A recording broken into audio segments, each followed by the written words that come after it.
धर्म में है श्रद्धा तो हम हैं हीरो। अगर श्रद्धा में ना हो तो धर्म हो जाता है जीरो। आज हम बात कर रहे हैं जो लगातार हमारा विषय है, श्रद्धा में ही भगवान है। धर्म में श्रद्धा ऐसी है जैसे बिना दिल के हमारा शरीर जो निर्जीव है। आँख के मोतियाबिंद को डॉक्टर टाल सकता है, पर जब पूरा मोतिया उतर जाएगा तो ऑपरेशन करेंगे। शब्दावली को देखते हैं तो उसमें एक शब्द आता है विवेक, जो आजकल लगभग व्यक्तियों में नहीं है। अगर विवेक नहीं होगा तो श्रद्धा कहाँ से आएगी? अगर श्रद्धा नहीं है तो धर्म कहाँ से आएगा? अगर श्रद्धा नहीं तो विवेक कहाँ से आएगा? एक साधक की 100 साधना, लेकिन श्रद्धा से किया हुआ एक नमन साधना को झुका सकता है। श्रद्धा होगी तो हमारा आचरण अच्छा होगा। तप से जीवन में निर्बलता आती है और ज्ञान से जीवन में सरलता आती है। श्रद्धा का बल बहुत मजबूत होता है। एक सेठ के यहाँ 7 लड़कों के बाद लड़की हुई।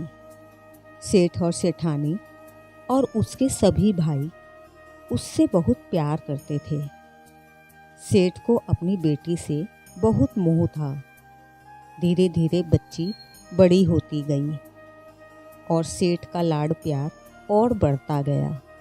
बेटी भी अपने पिता पर बहुत श्रद्धा रखती थी। वह बचपन से यही समझती थी कि मेरे पिताजी जो करेंगे मेरे हित में ही करेंगे। लड़की 18 साल की हो गई और सेठ उसकी शादी करने की सोचने लगा।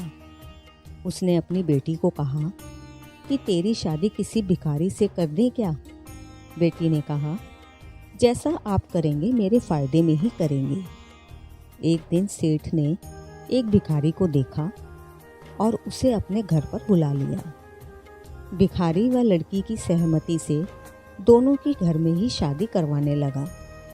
सेठानी और सभी लड़कों ने बहुत विरोध किया, लेकिन सेठ ने धमकाकर सबको चुप करवा दिया और दोनों की शादी करके उनको विदा कर दिया और आराम से चैन की नींद सो गया। अगले दिन सुबह सेठानी व बच्चों ने आकर सेठ से शिकायत करने लगे, हमारे घर में एक ही लड़की थी, उसको भी आपने एक भिखारी के साथ ब्याह दिया। हमारे पास किस चीज़ की कमी थी? सेठ ने कहा, मैंने अपनी बेटी की शादी किसी भिखारी के साथ नहीं की, एक राजा के साथ की है। जाकर राजा से मिलकर देख लो। सेठानी व सभी लड़के राजा के दरबार में पहुंचकर देखा, उनकी बेटी राजा के साथ रानी वाले सिंहासन पर बैठी थी। पहले राजा भेष बदलकर प्रजा की सुख सुविधाएं देखने जाते थे, परंतु सेठ ज्ञानी था। उसको पता था कि यह भिखारी नहीं राजा है और उनकी बेटी को अपने पिता पर पूरी श्रद्धा थी।